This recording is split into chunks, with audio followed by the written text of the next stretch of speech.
All right, so the meeting is now live stream and you're set to begin. Thank you. Good morning, everybody. Hope everybody had a wonderful weekend and had a little bit of gobble gobble. Welcome back. Welcome to our Kawartha Lakes Economic Recovery Task Force meeting of Tuesday, October 13th. Electronic participation, obviously. Call the meeting to order. I know Councillor Riley has to leave around 10:30. Can I get a motion, please, for the adoption of the agenda? I don't think we'll be too long here today. Councillor Vale and O'Reilly. Anyone opposed? Thank you. We'll consider that passed. Is there any disclosure of pecuniary interest on today's agenda? Seeing none. Can I get a motion, please, for the adoption of the minutes, the draft minutes from September 22nd, 2020 Economic Recovery Task Force meeting? If there's no questions or omissions, can I get a mover and a seconder for the minutes, please? Jill, thank you. Seconded by Kathleen. Anyone opposed? Thank you. We'll consider those passed. We'll get right into our agenda. There's no business arising from the minutes. The infrastructure stimulus is our item 6. We touch on it. I think we've touched on that. We've got some recommendations in infrastructure that we'll deal with later in the agenda. So we'll just move through that part right now. Development approvals. We want to talk, and Richard's with us. Thank you. I know Bjorn couldn't make it today. Richard and Chris are on the line. So I think what we'll do is the planning application spreadsheet. It was sent out to everybody before the weekend. Hopefully, probably wasn't your top priority on the weekend, but hopefully you had a chance to sort of have a grasp. Obviously, we're not looking at individual applications. We're looking at the concept of the spreadsheet at this point. As we talked about, it sort of lays out from beginning to end the process, I believe, and Richard can confirm that that's should be most, or if not all, of the active planning applications in the stream. And it's really just looking for comments. The idea is that we're going to update this at our planning committee each month. So this will come forward to planning. We'll have it under new business or some category. And the planning committee can either have a discussion about it or ask some questions about it at that point. And that'll be sort of our up-to-date planning application. So Richard, did you have anything you wanted to add regarding the spreadsheet? And then we'll see if there's any questions or if anybody thinks there's something missing or should be added. Or go ahead, Richard. Sure. So thanks, everyone. So we've updated the spreadsheet. One of the things that we added, there's a new tab called Policy and Special Projects. So what that includes is some of our special projects that we're looking at, such as the secondary plans, the accessory residential units. We're coming forward with a proposal and policy work in the fall. I think that's coming forward in November. There's also source water protection in there. We have to have our policies in line with the source water protection plans that we have, the two of them. And there's also the zoning bylaw, the rural zoning bylaw is there as well. And there was some, we've also got the municipal comprehensive review, growth management strategy, tree preservation plan in here as well. So there's all the other sort of policy initiatives that we're looking at. And they form a basis as well for all of the development work that we have. One of the things with the spreadsheet is we will be keeping it up to date. So when new applications come in, we will have our AAs updated. Nancy will be responsible for doing that. So the new applications will be put in by the admins, and then the planners will be responsible for keeping it updated. So I've already sent that email out to have everybody just sort of update the spreadsheet as significant milestones happen. So say, for example, you send out your planning comments on the circulation, then I want people to go in and update their the project in the spreadsheet. So that's basically it in a nutshell. there's lots of severances going on, and minor variances. There's certainly lots of activity there. So if anybody has any questions. Thanks, Richard. Appreciate that. How often do you see your staff updating that spreadsheet? Are you sort of targeting an end of each week or whatever, any sort of update to an application? And that way, when it comes forward to planning each month, it'll, they won't be waiting obviously a month to update it, but, or are you just going to ask them to do it when they hit those milestones to try and so they don't forget? I'd like them to do it when they hit the milestones, just because if you leave it to the end of the week, you tend to forget, and it just kind of falls behind. I know myself, if I'm working on some of these files and I don't go in and do something, it tends to fall off. So I've asked them to do it when they hit the milestones. Thank you. Are there any questions on the sheet? Councilor Riley, go ahead.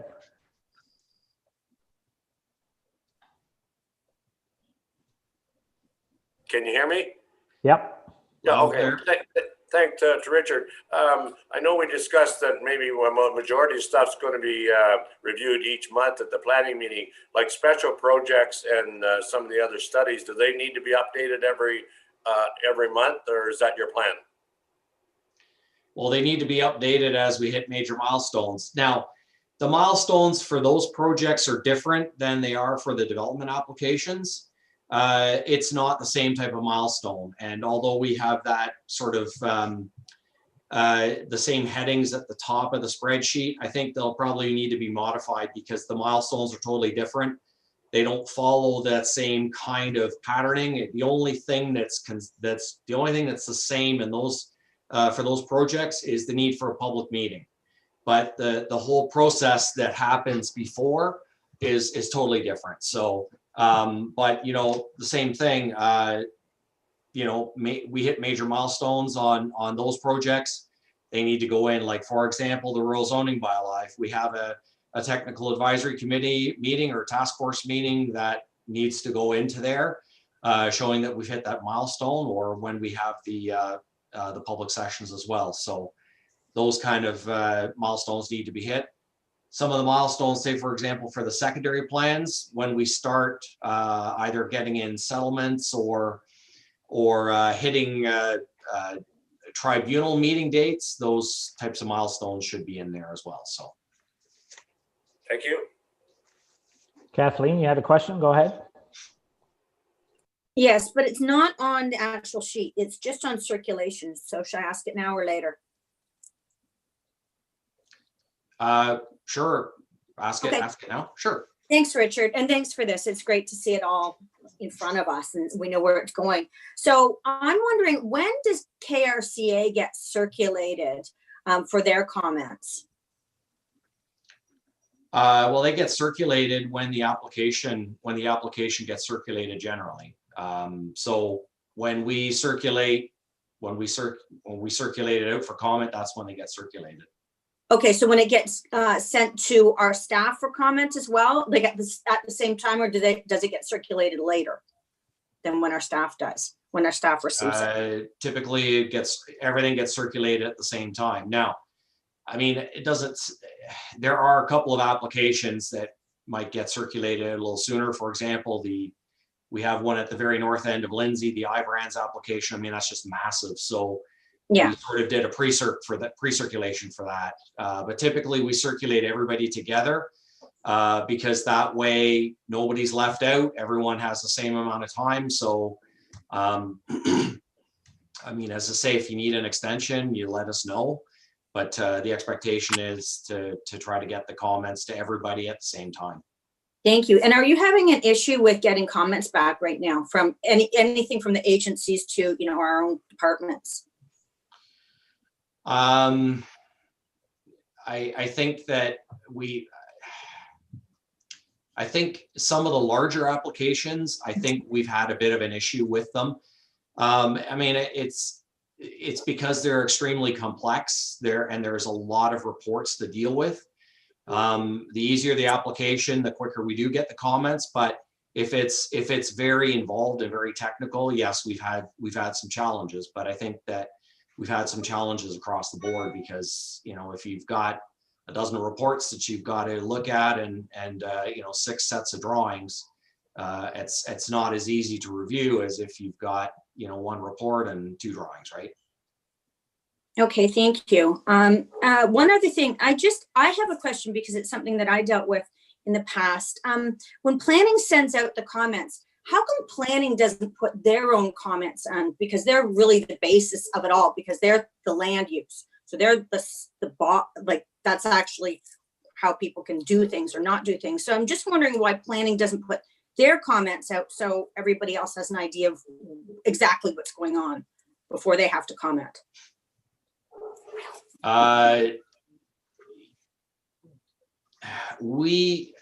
Well, that means that we'd have to review it. We'd have to do a comprehensive review before it gets circulated. A lot of the comments don't necessarily relate to zoning. They don't necessarily relate to some of the things that we look at. So we look at a different set of things than, you know, say, for example, engineering might, or the Conservation Authority might. We don't necessarily look at stormwater management. But stormwater management may or may not be related to zoning. So we look at different things, and there isn't really any benefit or any need for us to pre-review it and then send it out after that with our comments as well.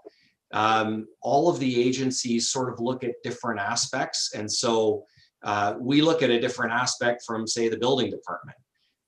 So it doesn't really pay. There's really no need for us to sort of pre-circulate our comments out in advance. I had just heard from a couple agencies that and departments that maybe it would be a good idea, so they have an idea. Just a suggestion. So thanks, Richard. Thank you.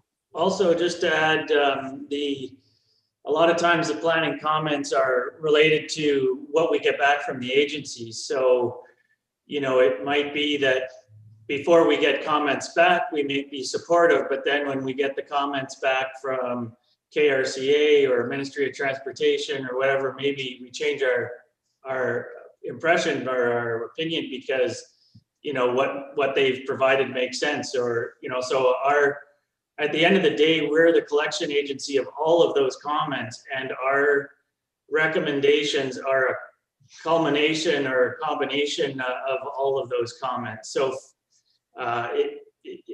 our recommendation might change knowing what we know after we get all those comments back, I guess is what I'm saying. So Chris, what happens if there's, so I recognize that you give it to various different agencies, and at times you'll get comments back that are competing with each other. They're not aligned. So what does planning do? Does planning then say, okay, we have 2 opposing comments, right? Because it's gray, it's a recommendation or suggestion. Then does planning consolidate those comments and says we're going with comment A, not comment B, and let that agency know? Well, there'd be certain agencies that would trump other agencies. So like the Ministry of Transportation, if they've got something they want, then that trumps the other, you know, agencies, right? So there's a pecking order, and we go through the pecking order. No, fair enough. So there's a pecking order. So some are, you know, required, but there are some comments that are nice to haves, right? And there's not any mandate to do one over the other. How does that get resolved? We just use our best judgment, Juan. I think, I don't know, Richard, I think also if there are competing comments or competing interests between different agencies, we do sit down and have a meeting with the agencies to see if we can sort it out. You know, sometimes there are differences of opinion on, say, for example, engineering or stormwater management or entrance locations. You know, fire routes sometimes is an issue. So, you know, just like everything else, we have to sit down with the agencies and try to review it and sort it out, see if we can come to a compromise. If we can't, then, I mean, it very seldom happens that we can't reach a compromise, but that's generally how it's done. So. And we also include everybody's comments in the report that goes to the PAC meeting. So the committee can see what everybody's comments are, and they can see why we've made the recommendation we've made, given all the comments that we've received. I just Great, had, thanks, guys. sorry, can I? Yeah, go ahead, Mark. Yeah, Yeah, I absolutely. just had one thing there. I think the spreadsheet looks great. I just was wondering, was there any thought about having a little more detail on the agency circulation? Just thinking, or maybe it's something that's not even on the main spreadsheet, but I believe the circulation is usually close to being the same depending on the application, but I know sometimes it'll be just one agency that's not back or hasn't got back to planning, and sometimes they don't even have any comments, but it just requires a bit of a follow-up to find out where their comments are at. And sometimes the comment is we don't have any comments, so but it could still hold up an application. I just didn't know, Richard, if there's any thought to having a little more detail on the, that it's been circulated to this agency, this agency, this agency, and then these are the ones as they come back in, they're kind of checked off. Just a comment I would have.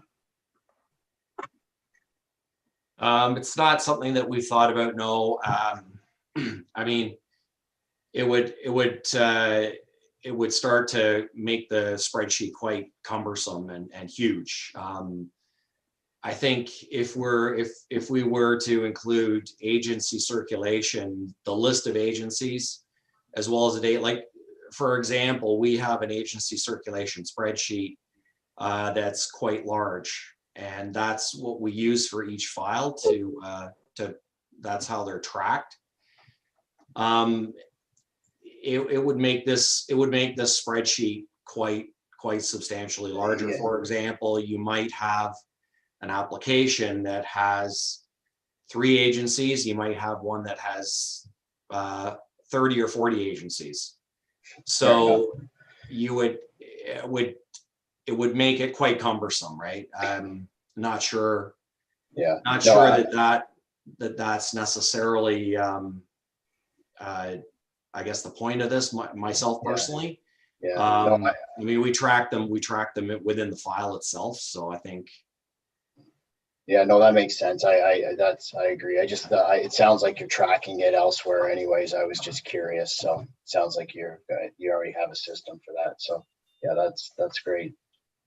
Maybe it's just something that could be considered, Richard, in the comment section. If you find one agency is holding you up for whatever reason, you've got one that you haven't heard from, maybe it just goes into the comment section at the end. And that way, if somebody's scanning it, still waiting to hear from either one agency or a specific agency, and then, a follow-up could be done from there, just as information more than anything. I want to go back to Kathleen's question real quick. It was a good one. And I'm wondering, Kathleen, if it's something we should bring up at the Kawartha Conservation. We get a spreadsheet on permits, when permits are issued. You don't need to answer me, but when permits are issued, I'm just thinking it might be worth bringing up to the board that some kind of a little information monthly update at our board meetings on circulation comments from the different applications that are coming in from the different groups, different municipalities. It wouldn't take much for them to show us how they're giving feedback, just so we can, as a board, can stay on top of that as well. So it might be worth bringing up at Kawartha Conservation. I think that's a great idea. Yeah. Okay.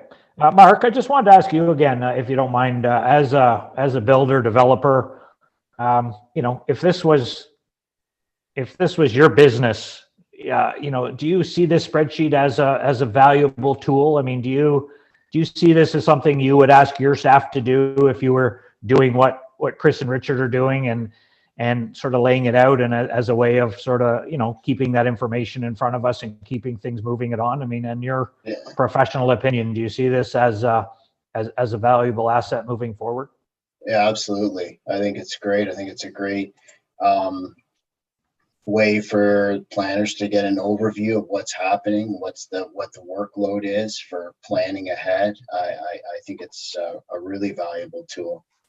Yeah, I think it's great. And even just from looking at it here, you start to realize how many applications there are out there, and obviously a lot of them, we wouldn't be aware of because we're not involved in them. And it's just it's good to see, and it's good to see that they've been assigned to someone in planning, and that we're keeping on top of the status. So yeah, I think it's a great tool for sure. And I think it was wise just going with it. It's a simple spreadsheet. Didn't go out and spend a whole bunch of money. Just came up with a very simple spreadsheet with the staff, put it together, and I think it looks great. Okay, no, appreciate that. Thank you. So that's the spreadsheet. If there's no more, is there any other questions or comments? Andrew, go ahead. Thanks. I just wondered, going back to the circulation part to the other agencies, has it been thought of before, or is it something we can look at in the future as kind of when it gets circulated, that there's a deadline put on it that, comments, we'd like to receive comments before a certain date or whatever, and after that date, we'll assume that, there is no interest from your agency or your organization, just based on the fact, comments earlier this morning and at PAC meetings, there's a lot of stuff that comes forward. And, by the time it gets to PAC, we're still waiting to hear from, 2 or 3 different agencies and stuff like that. I just wonder whether if there was a date and they knew that after that date, if we haven't received some sort of response from them, that we're going to assume they have no interest in the file. Every single application that goes out has a date by which comments are required by. That's bolded on the letter. So if and it's true, and it says right on in the letter that if you don't respond by this time, it's assumed that you don't have any comments or issues with the application. Typically, though, if someone needs more time, they will send us an email and let us know that they need an extension and for how long. So that is something that we already do as part of our circulation process for all the circulation types. So just further to that, then I think it would be useful to track the agencies that are consistently asking for more time or not getting comments in, right? It's just, like I said, it seems like there's an awful lot of stuff that comes to PAC that we're still waiting for comments from different agencies and needs to be referred back to staff for more time, right? But we don't see at that level. You guys might already know that they've asked for extension and what the reasoning or the rationale is. That might be useful at PAC. Right. Hey, Richard, I have a question. So I know not all applications follow this process, but you get an application, the planning department has 30 days to deem it complete. And I think that's just general practice, right? But in theory, you could wait till the 29th day, then say it's not complete, send it back to the applicant, and then they resubmit. You have another 30 days to deem it complete, and prior to sending it out to the various different agencies, because you don't send it out to the agencies until it's deemed complete, right? So there could be a lag in that aspect. I know you guys are busy, but is that true? Is that sort of how the flow goes?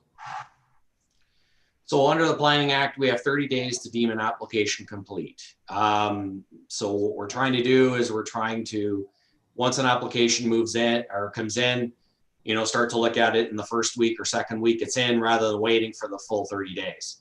That's trying to speed things up as well. And if we do need more information, we will ask for it. And then once we get that, then we'll deem it complete. No, we don't wait for the full 30 days. So I think Mark mentioned it before where, say it's not complete and they're missing a survey or an R plan or something relatively minor. And I know that's subjective. Why is there a possibility of letting the application, the package being circulated to the other departments so that they can get a head start on that, and then ask the applicant for a minor report where it's an archaeological, a survey or whatever, something that doesn't really, may not impact the review? Or you say, no, it's not complete, we have to hold on to it? Yeah, we do that. Sometimes if it's just something minor, we'll send them back a letter saying, listen, we'll allow it to be circulated, but we're not going to deem it complete until you get this in. So we have done that in the past. I mean, certainly, depending on what's missing, if it's an engineering report or if it's a report that's maybe not very good, then we won't pre-circulate it. We won't deem it complete. We'll ask for that piece of information back, and then once we get that, then we will deem it complete and circulate it. But if it's a large application and it's just one minor piece missing, we'll let it go. We'll circulate it and then deem it complete once that piece is submitted to us. Awesome. Thanks, Richard. Any final questions? So we don't need council approval for planning to implement this into their work plan. And I'm not seeing any big objections from Richard or Chris regarding implementing it. So how about a motion? If we're good with what we have, we can make adjustments as we go if anything comes up, but that this current planning application spreadsheet be implemented into the work plan and updated at planning pack meetings monthly. How about a motion from this task force for that? Councillor Vale, you'll move that, seconded by Councillor O'Reilly. Any final questions? And then we'll take that recommendation forward just as an information to council that we've made that recommendation as a task force. Is there anyone object to that motion moving forward? Seeing none, we'll consider that passed. Thank you very much. Thanks to your staff too, Richard, for all their work on putting that together. And Chris, thank you. So let's move down to the Concierge pilot program. There was a nice little write-up that was brought forward regarding the pilot program backgrounder. Rebecca, do you want to give us a quick 2-minute overview on what the proposal is here? I mean, I think it's great. I think it's a great starting point, and it'll give us. I think it's good. So go ahead. Okay. Well, good morning. The Concierge pilot program backgrounder was put together by Economic Development and Planning and has made this proposed as a 9-month pilot project to allow development applications to go through the site plan control process. So a decision was that we would look at site plans as the first area for this, and then be able to review, see how we're going. So you'll see in the document that it lays out what the program criteria is, and then how the program will run, and then some evaluations at the end of the pilot project, and then also on the way through the pilot project as we're going to see how it's going to work. So the news for today is that between planning and economic development, and Richard can jump in here as well perhaps, 4 applications have been identified that are site plans that will go through this the Concierge pilot program. Emily Turner, who's on my team, is leading the role of the concierge and will be working really closely with planning. So she's aware of the 4 programs. She sat down with planning and they found these 4 applications, that really are good economic development projects. And will be reaching out. She started reaching out to these applicants already, and over the next couple of months we'll be working with them as they go through the site plan process. Some of the applications are partway through the process already, so she'll be picking up some partway through and some right at the beginning of the process. So far, so good. Great, thank you. Any questions on this program? I think it's great. I think it might be valuable, Rebecca, or Richard or Chris, whoever, again, that a quick little update maybe to the planning committee, not monthly maybe, but maybe every 3 months, a 9-month pilot project, but just a little blurb or whatever that can come forward to the PAC committee just to sort of update them on, who they're contacting, how the process is working, and just to sort of keep it in front of everybody so that we know what's going on. So might be worth, what do you think of that? We can do that. Does that sound good, Awesome. Richard? Okay, thanks. Okay, Richard, yeah. Any questions, comments on the concierge pilot program backgrounder? I think this is another one that we don't need council approval to do. We'll just make a recommendation and inform council that this is a project moving forward upon the recommendation of this task force. Any objections, Richard, Chris, anything that, no? Okay, last chance. You can't be whining about it later, Richard. Last chance, buddy. This is it. Okay, this is it. Any questions, comments? So how about a motion similar to the other one that we, the concierge pilot program be initiated, implemented. I don't know if you're getting this, Jen, you can clean it up later.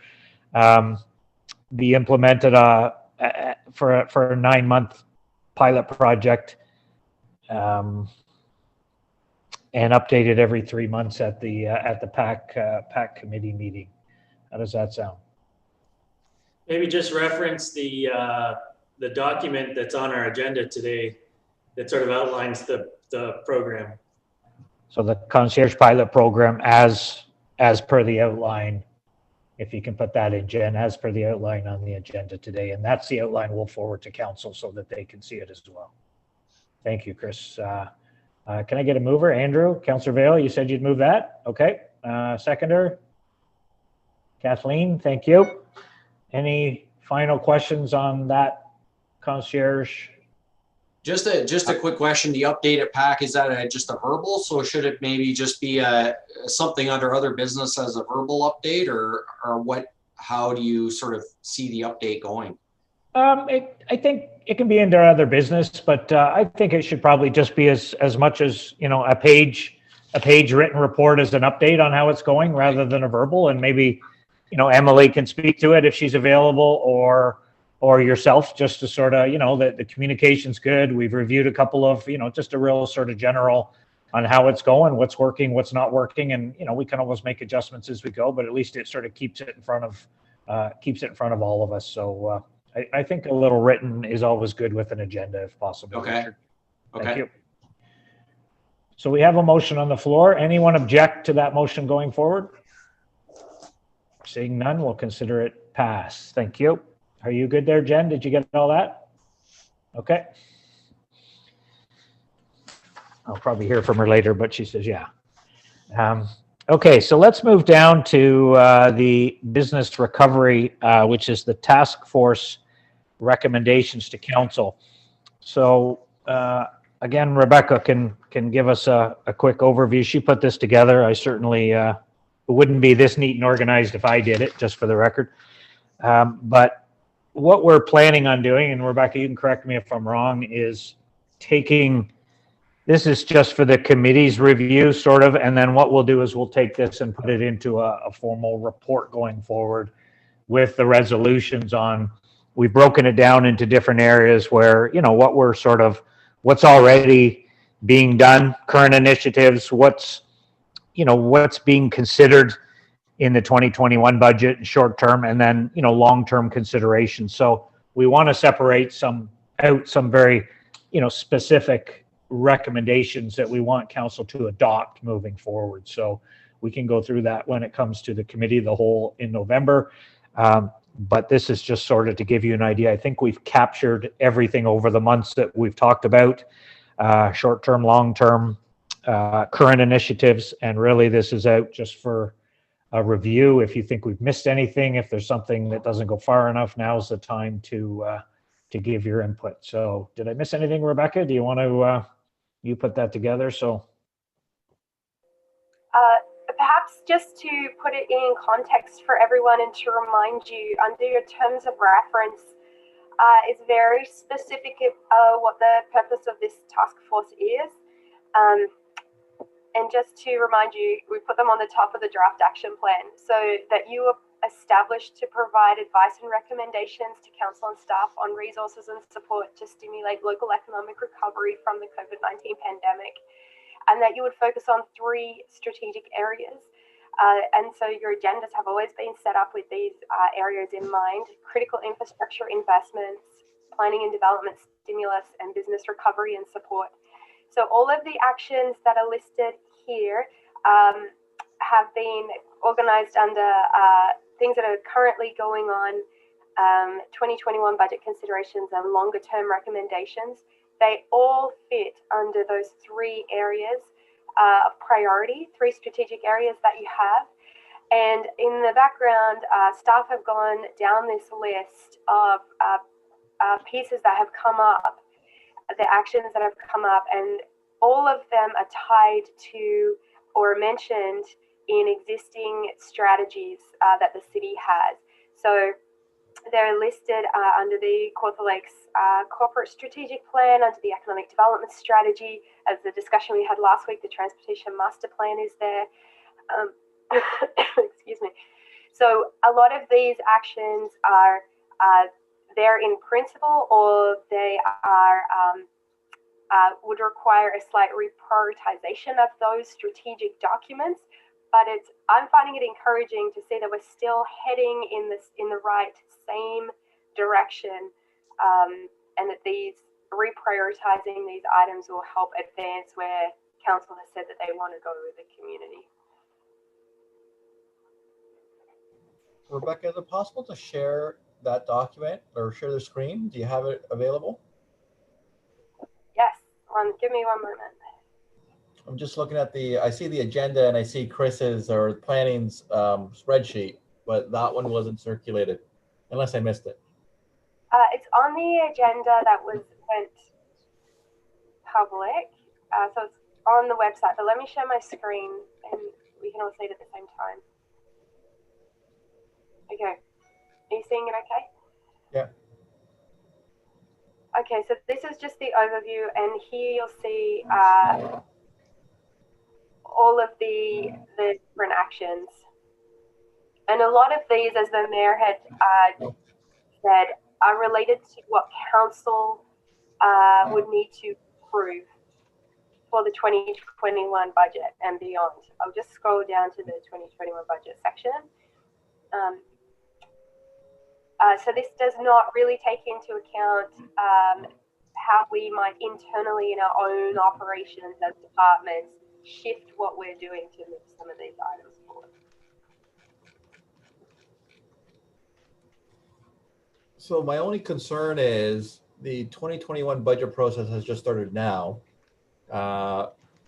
Staff is looking at both the financial constraints and the human resources constraints to deliver some of these programs, and to have a affordable tax increase, right? So they have to balance those sort of two priorities.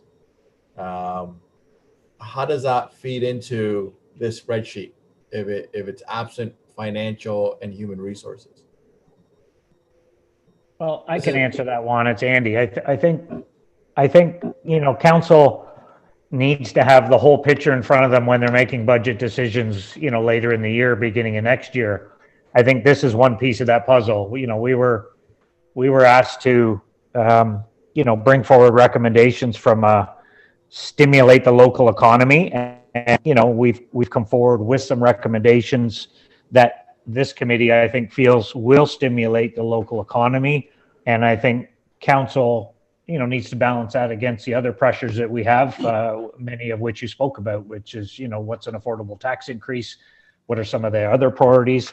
I think, the encouraging thing here is, there's not a resolution here that says, we need $1 million for A and we need $500,000 for B, and that's what it's going to take to stimulate.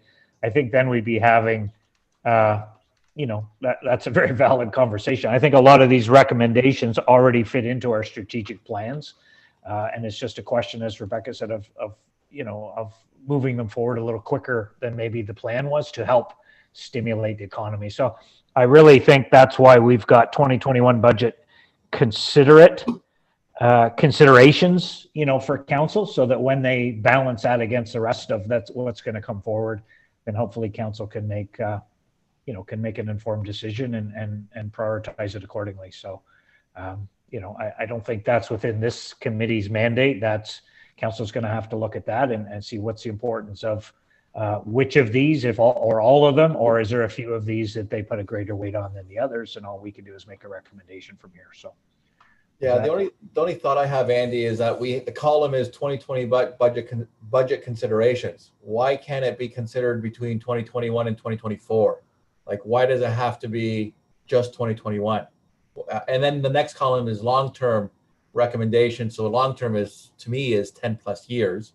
But aren't we constraining ourselves if it's just for 2021, recognizing that 2021 is going to be a tough year and there's going to be some hard decisions that have to be made? Would a 2021, maybe even 2021, 2023 timeframe, a 3-year timeframe, would give council a little bit more flexibility and then achieve some of these recommendations? Yeah, and I think that's, and I think that's a very valid comment. I just, there are certain recommendations in here that, if we want to do our best to stimulate the economy, that council consider an increase in the number of garbage cans and frequency of pickup in our downtowns and major parks for 2021. I mean, I'm not saying that's going to end in 2022. We're just saying, if that's something that we feel will help stimulate a positive experience for tourists, then we would make the recommendation that be implemented next year, moving forward. Some of the other ones could be, maybe it's 2021 budget considerations and beyond in the short term, covers that. Some of the long-term ones, you're right, that's usually a 10-year time frame. I mean, that's not what we're doing here. We decided to break it into what can we recommend in a hurry for next year, because we know budget considerations are coming up fast, and what can we, some of these master plans that need to be accelerated aren't going to happen right away in the spring. So it's really just we're considering those, maybe the ideas, longer term, not long term, but longer term, still a priority, but moving forward. We can play with the wording a little bit on that. I think those are good comments, but it's really just trying to, I think we wanted to, what are we doing now? What can we do in the short term? And what can we do, moving forward from there? And we're just trying to categorize it the best we can. So that makes sense. Are you with me, Rebecca? Does that make sense? Yeah, okay. Thanks, Juan. Is there any other comments, questions? Is there anything? We don't need to go through these each. I think we've touched on them as a group. It's very, it's kind of an awesome list when I look at it, and I think it goes a long way, and we'll separate these out as far as recommendations to council and what are just updates and sort of go from there to get council's endorsement. But I wanted to reach out to the 4 public members. I think I gave them a heads up. They all ignored me on the weekend, so I'm assuming they got my email. But I just wanted to get their opinion as public members on the committee. Do they think this is a good, do you feel this has been worthwhile? Do you feel that these are good recommendations going forward that sort of hit those criteria of what you expected when you joined? Tom, do you want to start us off? Go ahead, sir. Yeah, I like the list a lot. And the thing that I find most compelling about it is that it takes a view of structural shift. There are things that are going to be done differently, and the priorities are different than they would have been if COVID had not happened. So that message is very good. And it's an investment approach rather than a consumption approach. One of the concerns I would have is in the public, that economic development in the public view very often is seen as being just business attraction or marketing, where this is a much more meaningful approach to economic development and building the foundation upon which the economy of the future will be built. So, So I think it's important that council look at this as spending now for benefits later, which is an investment model rather than a consumption model. And there are aspects to kind of surviving the pandemic versus structural changes that improve your potential future. So setting some priorities might be good. I still would put at the top of my list broadband, both the ERM project and the a plan B of a community-based approach, which I'm in favor of in both cases. I don't think anything else in it has the potential for long-term benefits that the broadband piece does. So that would be my priority. And I like your distinction between stimulus in the short term versus the future benefits. And that's really a balancing act that really council has to make those decisions, right? And but it's really important that we don't get preoccupied with consumption, just the stimulus without a result. So the question is, how can we stimulate the economy now for the sake of greater benefits and the greatest possible benefit in the future? And I think broadband wins on that one as well. So I think it's very good. It's just a matter of setting the priorities, seeing the direction that needs to be taken, but avoiding the pitfalls of economic development is not just marketing and business attraction.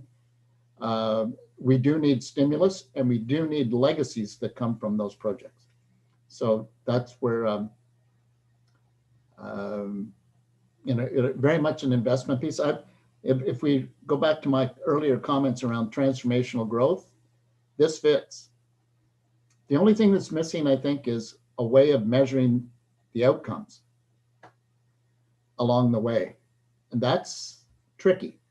And some things just aren't measurable in the short term.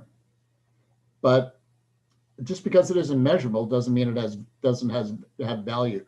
We're a culture caught up in crazy metrics that often don't measure anything.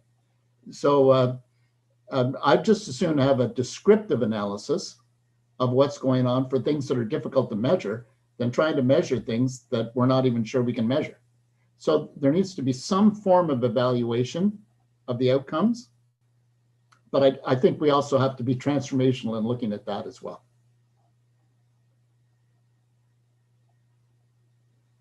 That's awesome. Thanks. I agree. I agree with the prioritizing. That's a good comment. I think we'll do that when we do up the list. Rebecca will prioritize it. I don't think anybody here disagrees with broadband being a top priority. Any questions for Tom on his outline there? You're happy to put your name on this report, Tom, going forward? Thank you. Yes, absolutely. Yeah. Thank you. Okay, we'll move over to Jill. Good morning, Jill. Good morning. Happy post-Thanksgiving. Thank you. I like the report. I like the work that everyone's done. As a member of the public, as a local employer, my biggest concern moving forward would be the labor market needs. We have a lot of great, when we speak of stimulus, we have a lot of great employers in the area who are working towards moving the economy forward, who are, doing what they can with broadband deficiencies as they exist. But, good things are coming down the pipes. But the labor market needs are really a macro look at things. Like the government's creating programs for supporting the employer, for supporting employees. And the two are kind of creating confounding variables where employers are trying to have employees come in and employees are staying home. So I don't know what the solution to that is, but I think that that's something, however that plays out, there's something that needs to happen there, whether it's, working with all levels of government for that. And then we have all the big things that are impacting our labor market. It's not a shortage of jobs because we know employers are looking for employees, but it's the ability to get there. It's the ability of young families to have childcare, especially as mid-pandemic, we don't have the family support of the multi-generation family being able to help caregive. So those are just my big things is just still the need for addressing the labor market complications. Yeah, no, great point. Not an easy solution. So maybe part of that last 3.4 is not just work with Fleming College to help fill the labor market needs, but lobby other levels of government. From letters from council and the mayor's office on just the need for that distinction between employers, employees to fill those needs, and the like you said, the childcare and all the things that go along with it that sometimes we don't think about. So, Rebecca, you wanted to comment? Go ahead. Yes, there are a couple of new programs that are coming out from the government to work directly with employers to get job seekers into positions. We have one that's just starting up for manufacturing and agriculture, but I know the tourism industry, we've done a lot of research there around mismatch between jobs and labour, and this committee has spoken about it as well. So I think that there are a lot of areas for economic development, the city's economic development team to do some more work in labour force workforce, and there's government funding to support that. Go ahead, Tom. Yeah, I'm Rebecca. I think you know Jason Dennison from Fleming, who has developed a very sophisticated labor market tool related to that can be very specific in terms of locational, about where the labor market gaps are. That goes from very current data. Most labor market analysis has been done based on historical data that doesn't reflect what's going on in the real economy now, and it's even more incorrect now with COVID. So Jason's actually developed a very sophisticated, extraordinarily powerful model to look at it, because it's not just about the jobs today. Yes, we do have an odd situation in the labor market that we can't quite figure out all the variables involved in terms of jobs open and people not taking them. But more importantly, we need to prepare for the labor market of the future. And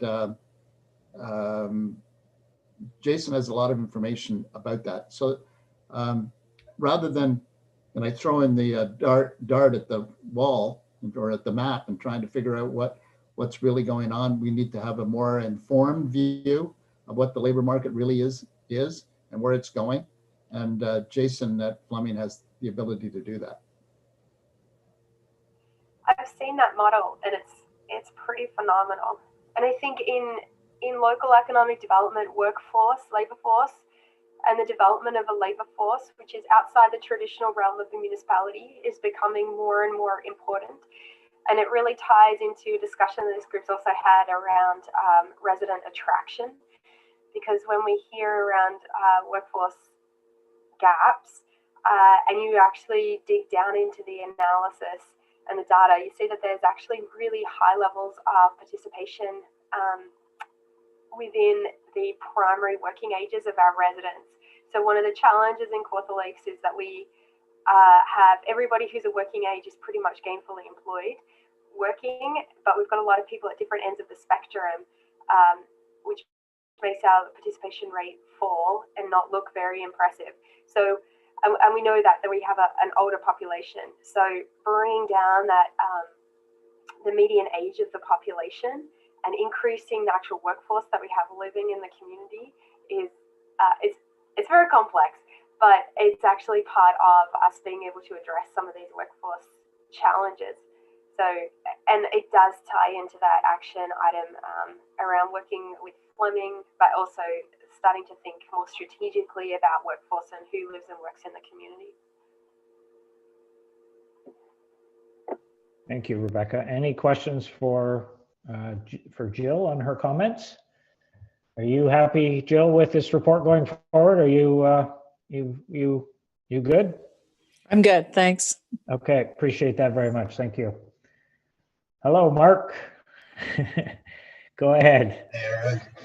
Yeah, I'm also happy with the list. I think we're getting ourselves set up really nicely for what I think is going to be a number of new housing units built in the city of Kawartha Lakes, and I think the continued shift of people wanting to move from the denser populated areas to places like the city of Kawartha Lakes.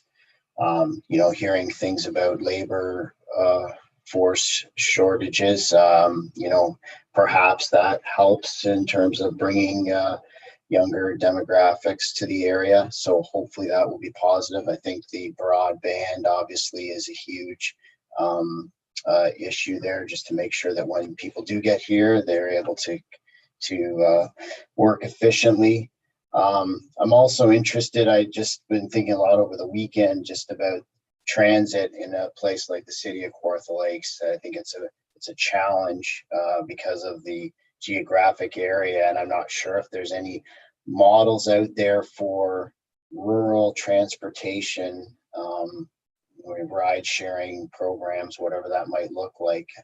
That's just something that I've been thinking a lot about the last few days, and I think it also may help with workforce issues as well if people can get around a little bit better. But I'm happy with the list. I think it's great. I think everybody's done a good job, and I'm certainly happy to put my name on this for sure. Appreciate that. Thank you.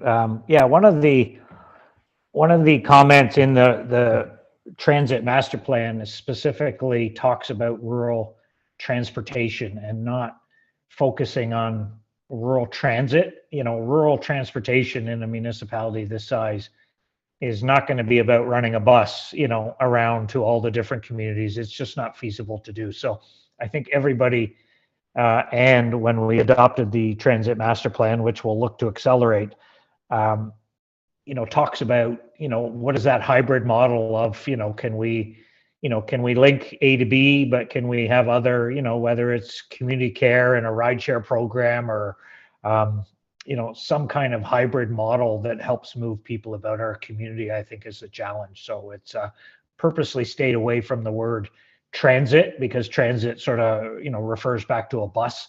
And as I mentioned, trying to run a bus around 3,000 square kilometers of municipality and is a pretty non-starter. So we need to come up with with a better solution on how we'll do that. So I think we're talking the same thing. So thank you for that.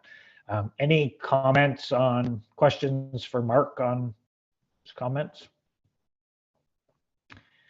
Seeing none. Okay. Is there any final comments from anyone on this report? I won't go through everybody, but councillor, staff, Christina, I know you've been listening. Is there any final comments on this draft plan that we'll put into a report? We will certainly send the report out to the committee before it goes, or to the task force before it goes to committee of the whole in November. If you want to see how the discussion goes, by all means, we'll send you the link to watch it on YouTube. But we'll try to do it justice, won't we, Rebecca? We'll take it forward from there. And I think I really want to appreciate the work everybody's done on it. So I guess some kind of motion to adopt this economic recovery task force action plan draft. And that these recommendations be forwarded to council for consideration in the November committee of the whole meeting. So will you move that, Tom? Will you move that? Jill, will you second that? Thank you. Appreciate that. Are there any final comments or questions on the draft plan? Anyone object to forwarding that to council? All right, we'll consider that passed. Thank you. So I guess we have a round table. We haven't been doing that too much, but is there any questions or comments? I don't think we need to. I'm not going to schedule another meeting right now. I want to take this to committee of the whole and then to council in November and see what comes back. And then what I wouldn't mind doing is just after it goes to council, maybe at the end of November, is just have a real quick hour touch point or 45 minutes just to sort of have a discussion on where it went at council and where it's going and what some of the questions or comments that came up, and then we can sort of go from there. I would like to just leave the task force open, but I don't want to schedule another meeting at this point if that's all right. So is there any final comments before I say thank you, and we'll go forward from there? Oh, Christina's on. Did you want to say something, Christina, or? No, you're good. Okay, thank you. Okay, so that's all we have. Thank you, folks. Enjoy your week. I need a motion to adjourn, please. Andrew Vale loves to adjourn meetings. Kathleen, thank you. Second. Anyone object to adjourning? Thank you, folks. We're adjourned, and we will reach out, touch base later and in the near future. And thank you again for your participation in this task force. Much appreciated. Have a good day. Thanks.